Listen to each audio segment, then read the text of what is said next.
Sejahtera dan salam hormat, anda bersama saya Nixon Nyambar. Ini terkini. Baik, sebentar tadi anda menyaksikan ucapan dari Perdana Menteri Datuk Seri Ismail Sabri Yaakob bersempena dengan pelancaran konsep dan Yayasan Keluarga Malaysia yang diadakan di Borneo Convention Centre BCCK Kuching, yang mana ia turut dihadiri oleh Menteri Komunikasi dan Multimedia Tan Sri Anor Musa dan Ketua Menteri Sarawak Datuk Patinggi Abang Johari Tun Openg. Dalam ucapan Perdana Menteri sebentar tadi ada menyentuh mengenai beberapa perkara. Ini termasuk katanya dalam pentadbiran kerajaan pada hari ini, keluarga Malaysia seperti golongan B40 dan M40 yang terkesan akibat pandemik COVID-19 akan terus diberikan fokus dan keutamaan dalam mendapat manfaat bantuan-bantuan kerajaan. Selain itu, katanya pembangunan sosio-ekonomi negara di negeri-negeri yang kurang membangun juga akan terus diberi keutamaan. Ini bagi tujuan ini katanya sekurang-kurangnya 50% daripada keseluruhan peruntukan pembangunan asas persekutuan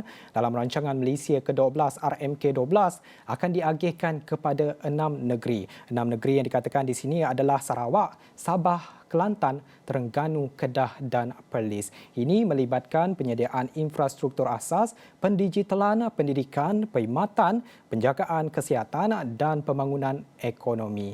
Katanya pendekatan yang sama juga akan menjadi intipati bajet 2022 yang akan dibentangkan pada minggu hadapan. Dalam pada itu, Datuk Seri Ismail Sabri Yaakob turut berkata bagi memantau pelaksanaan konsep keluarga Malaysia ini, keberhasilan kebahagiaan atau Key Happiness Outcome iaitu KHO telah diperkenalkan bagi melengkapi petunjuk prestasi utama atau KPI. KHO dan KPI ini akan menjadi indikator ataupun akan menjadi komitmen dan kesungguhan kerajaan untuk membawa negara keluar daripada pandemik COVID-19. Bahkan katanya ia akan memperbaiki kedudukan negara dalam Carta Indeks Kebahagiaan Dunia atau World Happiness Report, di mana katanya negara kini berada dalam kedudukan ke-81 pada tahun 2021. Antara tumpuan lain dalam ucapan beliau turut melancarkan Yayasan Keluarga Malaysia, iaitu sebuah institusi yang akan membantu anak-anak keluarga Malaysia dalam memperoleh sokongan, terutamanya dalam aspek pendidikan sehingga mereka mencapai usia 18 tahun. Apa yang dimaksudkan oleh Perdana Menteri adalah anak-anak yang tidak bernasib baik seperti yatim piatu yang terkesan akibat pandemik COVID-19. Dan kita melihat kepada konsep keluarga Malaysia yang menggariskan 3 teras utama, iaitu keterangkuman, kebersamaan dan kesyukuran seperti yang dimaklumkan ataupun diumumkan sebelum ini, dan juga visi keluarga Malaysia ialah juga memulihkan negara mencapai status negara maju dan berpendapatan tinggi, bermatlamat sebagai aspirasi jangka panjang kalis cabaran masa hadapan dalam mencapai visi berlandaskan keberhasilan kebahagiaan. Dan selaras dengan situasi semasa, ia turut menggariskan hala tuju strategik iaitu rakyat Malaysia tanpa mengira agama dan bangsa akan berganding bahu memulihkan negara daripada impak negatif akibat COVID-19. Dan pada jam ini kita ingin kembangkan konsep keluarga Malaysia ini menerusi perbincangan. Bersama dengan kita adalah penganalisis politik Universiti Sains Malaysia USM, iaitu Profesor Dr. Siva Murugan Pandian, dan juga Timbalan Tetap Majlis Belia Malaysia MBM, iaitu Rosidi Hassan. Terima kasih di atas kesudian saudara berdua menyertai saya pada malam ini. Kita ingin tanyakan, mungkin kita boleh teruskan kepada Prof. Siva. Pertama kali Prof. Siva, melihat kepada terma keluarga Malaysia ini, keluarga ini secara lumrahnya membawa kepada maksud kebersamaan, kesepakatan dan mempunyai satu hala tuju yang tidak dapat dipisahkan. Dan kita melihat konteks keluarga Malaysia ini dalam konteks sebuah negara.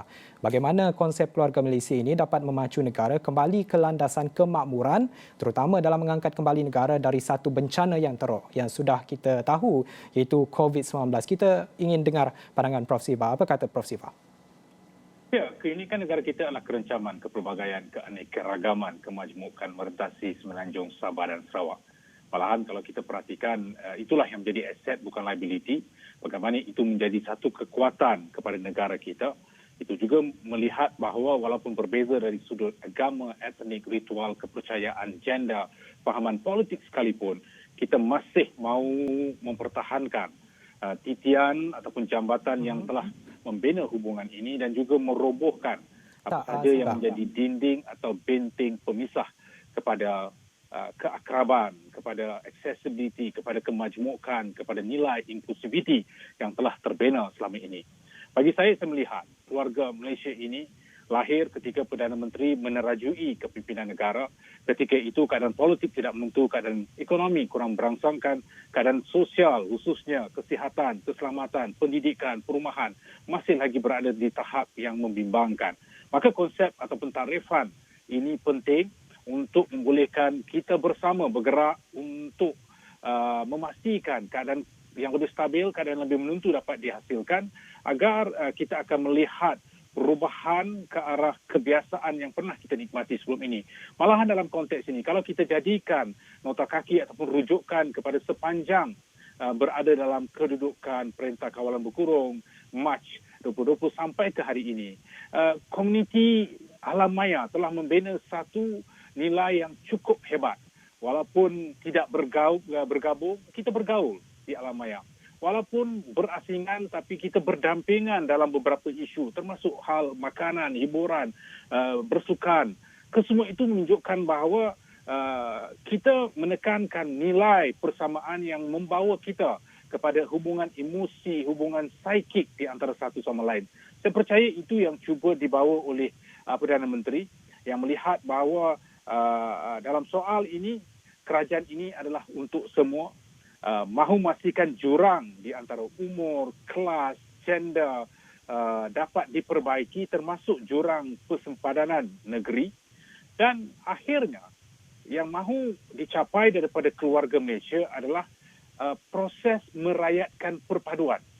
Di mana di bawah proses itu nilai keakraban yang barangkali terbina daripada keluarga, rakan suaya, pendidik, media massa, nilai accessibility iaitu perkhidmatan, kemudahan, peluang, maklumat, nilai kemajmukan, iaitu yang boleh kita rujuk kepada kepercayaan, agama, nilai kenegaraan berteraskan kepada perlembagaan rukun negara, dan juga nilai inklusiviti, iaitu pilihan, sikap dan juga peluang serta interaksi yang harus kita bina untuk memperlihatkan kami di bawah konsep keluarga Malaysia. Saya percaya terasnya adalah bagaimana kita mampu untuk membina Malaysia, nilai kesepaduan, nilai kepunyaan, nilai perkongsian, walaupun ada cabaran yang pelbagai, ya perlu diatasi bersama supaya kita dapat bergerak ke arah masa depan yang lebih baik.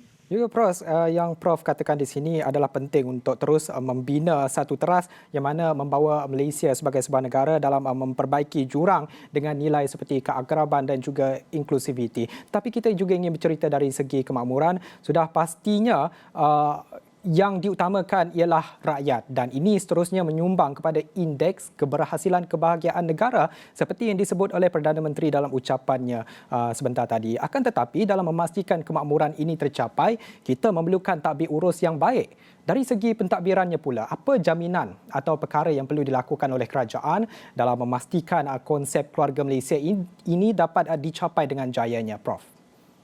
Bagi saya, kita memerlukan kerajaan yang telus, sistem penyampaian yang ampuh yang sudah pun ada. Barangkali yang perlu diperhebatkan, dilakukan tambah baik adalah sejauh manakah hubungan resiprokal yang saling lengkap melengkapi di antara yang rangka, yang laksana dengan kumpulan sasar itu mempunyai konotasi ataupun hubungan yang sinonim dan memahami apa yang perlu dilakukan. Pemahaman itu penting. Dan kemudian bagaimana ia diterap dan akhirnya kita melihat penerimaan ke atas apa yang sudah direncanakan. Kesemua ini memerlukan komitmen daripada pelbagai pihak. Ia bukan sekadar menjadi tanggungjawab agensi kerajaan ataupun pihak pengurusan. Tetapi yang lebih penting adalah bagaimana rakyat sendiri mahu menyumbang, mahu menunjukkan rasa tanggungjawab kepada proses tersebut. Seringkali kita meletakkan beban ini kepada agensi kerajaan, kepada kementerian, tapi saya rasa sudah sampai masanya koordinasi yang lebih intim, yang serasi di dalam pelbagai kementerian, agensi itu diperkukuhkan supaya dapat bergerak seiring dengan apa yang mampu kita lakukan. Saya percaya ia tidak boleh hanya sekadar menjadi satu yang bersifat retorik ataupun kosmetik, sekadar menjadi paparan kepentingan, legasi. Yang lebih penting adalah ia perlu diterjemahkan dalam bentuk pelaksanaan yang menjadi tanggungjawab semua. Ia bukan sekadar tanggungjawab agensi satu kementerian. Ia bukan sekadar menjadi tanggungjawab Kementerian Pembangunan Wanita Keluarga Masyarakat. Ia juga menjadi tanggungjawab kepada Kementerian Komunikasi Multimedia. Ia juga menjadi tanggungjawab kepada Kementerian Perpaduan. Ia juga menjadi tanggungjawab Kementerian Pendidikan. Ia juga menjadi tanggungjawab Kementerian Pertanian misalnya. Ia juga menjadi tanggungjawab ke semua kementerian yang ada, termasuk Kementerian Belia dan Sukan, supaya ia boleh diterap. Serapan ke atas pemahaman itu penting. Kerana lazimnya hasil akhir kurang berangsangkan jika tidak difahami kenapa konsep ini lahir. Ia mudah untuk dilihat dengan penjenamaan keluarga Malaysia. Tetapi sejauh manakah kita menjadikan ia sebagai rukun keluarga Malaysia? Saya mahu menarik ke arah rukun negara sebenarnya. Bagi saya, jika rukun negara itu diangkat, khususnya prinsip kelima, kesopanan dan kesusilaan, itu akan membantu kita meningkatkan pemahaman, penerapan dan juga pencapaian yang jauh lebih hebat daripada yang boleh kita jangkakan. Dan komitmen dan juga keikhlasan, kejujuran, pengorbanan, kompromi pelbagai pihak itu penting. Cabaran paling besar adalah sejauh mana masing-masing menjadikan apa yang sudah ada ini sebagai amalan darah daging dalam kehidupan mereka. Bagi penjawat awam, pekerja swasta, bagi mana-mana pihak sekalipun, harus mengambil iktibar daripada apa yang telah berlaku sepanjang pandemik COVID-19 dan kita jadikan itu sebagai landasan satu keazaman baru untuk membina masyarakat yang makmur, sejahtera dengan kerajaan yang jauh lebih ampuh daripada sebelumnya. Dan kesemua ini tidak akan tercapai jika sekiranya tidak ada matlamat untuk merealisasikannya. Ia tidak boleh bersifat bermusim, ia harus bersifat berterusan, ia harus boleh dilihat secara luaran, walaupun nilai-nilai dalaman yang cuba ditekankan dalam konsep psikik keluarga Malaysia ini. Baik, itu adalah pandangan sendiri daripada Prof. Siva. Kita juga ingin tanyakan kepada Timbalan Pengerusi Tetap Majlis Belia Malaysia, Rosidi Hassan. Kita ingin turun kepada penerapan nilai-nilai yang turut digariskan di bawah keluarga Malaysia ini seperti yang dimaklumkan, dikatakan oleh Perdana Menteri Datuk Seri Ismail Sabri Yaakob, yang antaranya menyemai budaya integriti, amanah, keadilan, ilmu, bermusyawarah dan sebagainya. Bagaimana kerajaan dapat menyampaikan ataupun menerapkan konsep kekeluargaan ini di setiap pelosok negara? Masyarakat di pedalaman bagaimana? Belia pula bagaimana? Adakah perlunya menggunakan teknologi? Jadi soalan ini saya tujukan buat saudara Rosidi. Baik, pertamanya saya ingin mengucapkan terima kasih kepada Esmawan yang memberi ruang kepada saya mewakili Majlis Belia Malaysia untuk bersama-sama kita mengupas berkenaan dengan tajuk keluarga Malaysia. Terkait dengan soalan yang diajukan tadi, saya suka merujuk kepada kenyataan Prof sebentar tadi, iaitu bermula daripada keikhlasan. Atas dasar keikhlasan itu, maka akan tercerminlah, menjelmalah segala perkara-perkara yang baik, penyatuan dalam menjadikan dia satu keluarga, berkongsi kesedihan, berkongsi juga kegembiraan dan berbagai lagi. Jadi ianya adalah bermula daripada keikhlasan. Ini bermaksud ke semua agensi ataupun ke semua lapisan masyarakat, tidak kira lah golongan veteran, golongan belia, remaja, pelajar-pelajar sekolah dan sebagainya. Kesemua kita rakyat Malaysia perlulah ikhlas dalam bersama-sama berada dalam keluarga Malaysia ikut posisi kita masing-masing. Jadi kalau difokuskan kepada kumpulan belia, contohnya kami belia seharusnya melihat konsep keluarga Malaysia ini sebagai satu konsep yang baik dan harus disambut baik oleh golongan belia, yang mana kita haruslah bersama-sama, tidak kira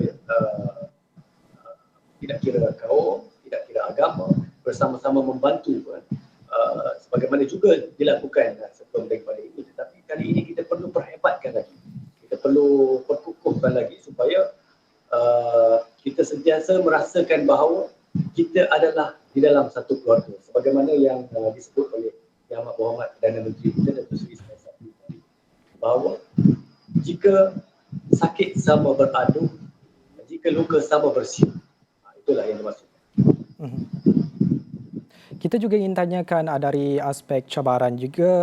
Prof Siva mengatakan cabaran utama dalam menjayakan konsep keluarga Malaysia ini adalah amalan yang perlu diterapkan oleh bukan sahaja rakyat tetapi semua kementerian termasuk juga pihak kerajaan sendiri. Tapi bagi pandangan Rosidi sendiri, cabaran untuk mencapai semua ini terutamanya dalam memenangi hati golongan belia bagaimana? Kerana yang disebutkan di sini adalah inklusiviti. Mungkin boleh dikaitkan dengan mungkin pada pandangan Tuan sendiri dengan pelaksanaan undi 18 yang dijangka selewat-lewatnya hujung Disember ini. Apa pandangan Tuan Rosidi?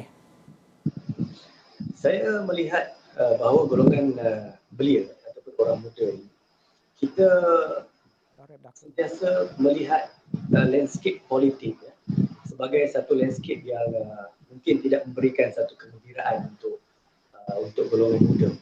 Kerana kita melihat politik adanya di situ pergaduhan, adanya di situ ungkit-mengungkit dan banyak lagi perkara yang mungkin memberi impak negatif kepada orang-orang muda untuk menilai politik itu sebagai sesuatu yang baik. Tapi walaupun kita boleh masih ada masa ataupun perlu kita laksanakan, kita berubah landscape ini supaya orang muda boleh melihat bahawa kestabilan politik itu merupakan matlamat utama kepada kejayaan ataupun keamanan, keberkatan, keharmonian sesebuah negara. Jadi saya melihat dalam konsep keluarga Malaysia ini, Yang Amat Berhormat Perdana Menteri ada menggariskan itu yang ketiganya berkenaan dengan kesyukuran atau konten. Kesyukuran ini juga harus kita terapkan bukan sahaja di kalangan anggota politik ataupun orang awam, tapi keseluruhan masyarakat Malaysia harus menyelami dan memahami maksud sebenar kesyukuran atau bersyukurnya kita berada di Malaysia yang bertuah ini. Walau sejauh mana kita pergi sekalipun, akhirnya kita akan kembali juga ke bumi bertuah Malaysia ini sebagai sebuah keluarga yang sejahtera. Jadi untuk itu kita harus terbuka, harus melihat kepada sesuatu perkara itu sebagai positif. Dan terkait dengan undi 18 ini juga, saya kira ianya membuka ruang kepada semua, tidak kira ahli politik semasa ataupun yang sudah berada di dalam. Tapi terbuka kepada semua untuk menyertai bidang politik. Boleh, tidak ada masalah. Ianya terbuka, padang terbuka kepada semua untuk bersama-sama di dalam keluarga Malaysia. Itu pandangan yang diutarakan oleh Timbalan Pengerusi Tetap Majlis Belia Malaysia, iaitu Encik Rosidi Hassan. Terima kasih kerana bersama kita pada jam ini, dan juga kepada Profesor Dr. Siva Murugan Appandian, iaitu penganalisis politik dari Universiti Sains Malaysia USM, yang mengulas berkenaan dengan ucapan oleh Perdana Menteri Datuk Seri Ismail Sabri Yaakob berkenaan dengan pelancaran keluarga Malaysia dan juga Yayasan Keluarga Malaysia di BCCK Kuching. Jadi secara amnya mesej keseluruhan konsep ini, iaitu keluarga Malaysia, adalah menerima persamaan atau perbezaan berdasarkan ciri-ciri ataupun nilai-nilai keluarga Malaysia yang berlantaskan Perlembagaan Persekutuan Malaysia ataupun rukun negara. Dan juga konsep keluarga Malaysia ini bersifat inklusif, berorientasi sempadan agama, bangsa dan kaum, serta mengajak semua rakyat di negara ini bersama-sama sebagai sebuah keluarga yang utuh. Itu yang cuba diketengahkan menerusi konsep ini, dan harapan kita sebagai rakyat Malaysia agar ianya berjaya dicapai dan direalisasikan dengan jayanya. Sekian saja masa yang kita ada. Kita jumpa lagi. Saya Niki Senyambar. Salam hormat.